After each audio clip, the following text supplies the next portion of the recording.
হাট থেকেও যে ভালো পাখি পাওয়া যায় সেটার প্রমাণ হচ্ছে স্ক্রিনে দেখতে পাচ্ছেন আপনারা, যে মেলটা পাখির বাচ্চাগুলোকে খাওয়াচ্ছে। এটা আমি হাট থেকে কিনে এনেছিলাম, মিরপুর হাট থেকে।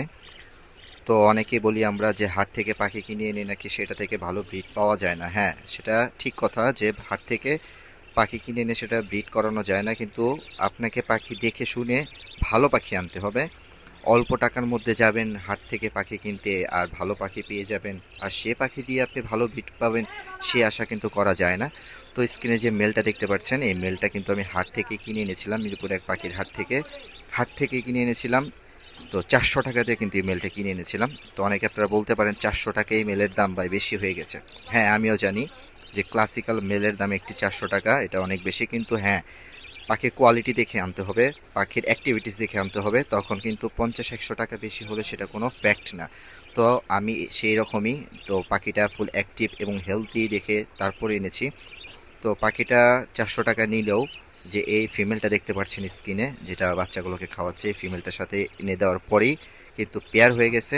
এবং মাশাল্লাহ সেটা একটা একটা করে 5টা ডিম পেড়েছিল এবং একটা একটা করে 5টা বাচ্চাই ফুটে গেছে, এবং সেই বাচ্চাগুলো কিন্তু আজকে আপনাদের সামনে দৃশ্যমান। প্রত্যেকটা বাচ্চা কিন্তু খুবই চমৎকারভাবে হেলদি বড় হয়েছে। তো স্ক্রিনে একটা বাচ্চাকে দেখতে পাচ্ছেন স্টিকে বসে আছে। বাচ্চাটা কিন্তু প্রায় 30 দিনের কাছাকাছি বয়স হয়ে গেছে, আর বাকি ভিতরে যেগুলো আছে সেগুলো 25-26 এরকম, বা এরকম সময়ের ভিতরেই আছে। তো এইগুলো মাশাল্লাহ আলহামদুলিল্লাহ বড় হয়ে যাবে।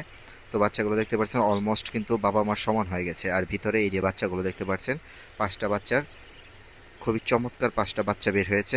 বাচ্চাগুলোর কালারও কিন্তু খুবই কালারফুল।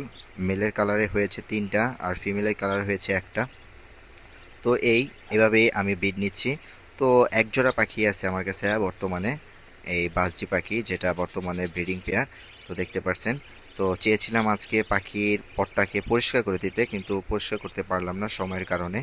তো তাই আপনাদের পাখিগুলো দেখাচ্ছি। তো পাখিগুলো দেখতে পাচ্ছেন ফুল ফ্রেশ অ্যাক্টিভ আছে। আমি কিন্তু তেমন স্পেশাল কোনো খাবার পাখিকে প্রোভাইড করি না, নর্মাল খাবারই খাচ্ছে। আর মাঝে মধ্যে একটু শাক আর রুটি খেতে দিচ্ছি, এই ব্যাস, আর কোনো কিছু খেতে দিচ্ছে না এখন পর্যন্ত। কিন্তু পাখিকে আমি একদিন ডিমও খাওয়াইনি এক ফুড হিসাবে। তো তবুও মাসাল্লাহ ভালো ব্রিড চলছে। তো ইনশাল্লাহ সামনের দিনে পাখির প্রতি একটু টেক কেয়ার করব, পাখির প্রতি একটু যত্নশীল হয়ে যাব। তো দেখতে পাচ্ছেন পাখিগুলো। তো এটাই যে হাট থেকে কিন্তু আপনাদের অবশ্যই ফুল অ্যাক্টিভ ফ্রেশ পাখি কিনতে হবে যদি ভালো ব্রিড পেতে চান। দাম একটু বেশি নিলেও সেটা কোনো ফ্যাক্ট না। হাটের ভিতরে হাজারো পাখির মধ্যে একটি পাখি ভালো পাখি কিনে আনা। তো দেখুন স্ক্রিনে দেখা যাচ্ছে পাখিগুলো গোসল করছে। এটা কিন্তু একটা পাখির যে কতটা সুস্থ, কতটা অ্যাক্টিভ আছে সেটার কিন্তু একটা নিদর্শন, যে পাখিগুলো গোসল করে। সেটা হোক সময় গরম বা শীত, সব সময় গোসল করবে। এতে কিন্তু পাখির অ্যাক্টিভিটিস বোঝা যায় যে পাখিটা খুব সুস্থ আছে, হেলদি আছে। তো কেমন লাগলো ভিডিও অবশ্যই কমেন্ট করে জানাবেন। নেক্সট ডে নতুন একটি ভিডিও নিয়ে আপনাদের মাঝে হাজির হবে। আসসালামু আলাইকুম।